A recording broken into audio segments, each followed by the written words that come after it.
ಎಣ್ಣೆ ಆಗಿ ಹೊರಗೆ ಒಂದು ಚೀಟಿ ಸಣ್ಣ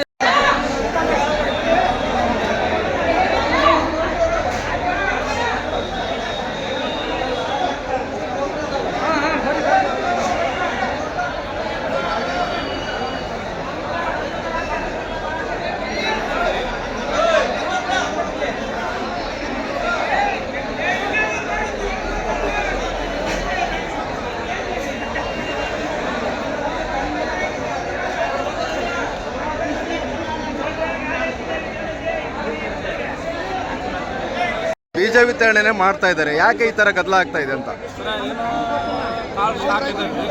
ರೈತರು ಪಾಳೆ ಹಚ್ಚಿದ್ರೆ ನಿನ್ನೆ ಪಾಳೆ ಪ್ರಕಾರ ಕೊಡ್ತೇವೆ ಅಂದ್ರೆ ನಿನ್ನೆ ಪಾಳೆ ಬರೋದನ್ನ ಎಲ್ಲರಿಗೆ ಟೋಕನ್ ಕೊಟ್ಟು ಕಳಿಸಿ ಸರ್ ಬಂದ್ ಮಾಡಿ. ಇವತ್ತು ನಿನ್ನೆ 2 ಹತ್ತು ಕೌಂಟ್ರ್ ಮಾಡ್ತೇವೆ ಅಂದ್ರೆ ಇವತ್ತೇ ಮಾಡಿಲ್ಲ.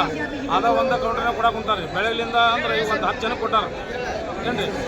ಈಗ 2 ಹತ್ತು ಕೌಂಟ್ರ್ ಮಾಡೋದು ಇನ್ನೂ ಮಾಡಿಲ್ರಿ, ಮಾಡ್ತೇವಂತಾರ ನೋಡ್ಬೇಕು ಏನು ಮಾಡ್ತಾರೆ.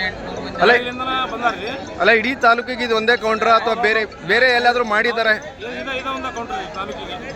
ಅಲ್ಲ ಇದರಿಂದ ಏನು ರೈತರಿಗೆ ತಡವಾಗುತ್ತಾ ಹೆಂಗ ಏನು ಸಮಸ್ಯೆ ಆಗುತ್ತೆ? ಸರ ಹೊಲ ಹೊಡ್ಕೊಳ್ಳೋದು ಪಡ್ಕೊಳ್ಳೋದು ಇದಾರೆ ಜನ. ಇಲ್ಲಿ ಬಂದು ಒಂದು ಪ್ಯಾಕೆಟ್ಗೆ 3-4 ದಿವಸ ಪಾಳೆ ಹಾಕ್ತಾನೆ ಇದ್ದಾನ್ರಿ ರೈತರು. ಹೊಲ ಹೆಂಗೆ ಹೊಡ್ಕೋಬೇಕ್ರಿ?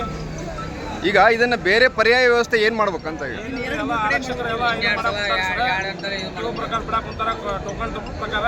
ಆದ್ರೆ ಎಷ್ಟೊತ್ತಿಗೆ ಸಿಗ್ತಾವ ಹಾಳಾಕ್ ಬರೋದು. ನಿಮ್ಮ ಹೆಸರು ಸರ್? ರಮೇಶ್ ಕೋರ್ಸ್ ಹತ್ರ ಹೊಸಳ್ಳಿ.